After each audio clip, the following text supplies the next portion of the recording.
Primarily described as rotten eggs, there is obviously nothing about the aroma of H2S that could be described as positive in beer.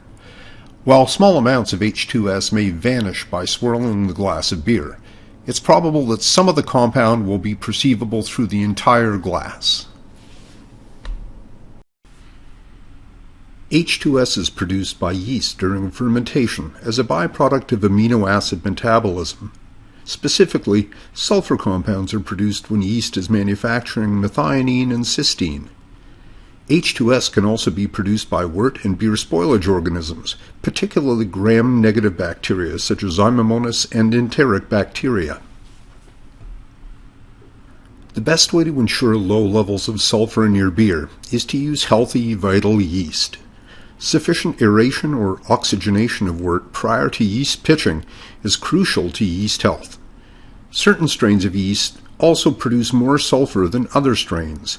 Ale yeast generally produce less sulfur than lager yeasts. Sulfur levels can also be decreased by lower fermentation temperatures and by assuring that wort contains adequate nitrogen.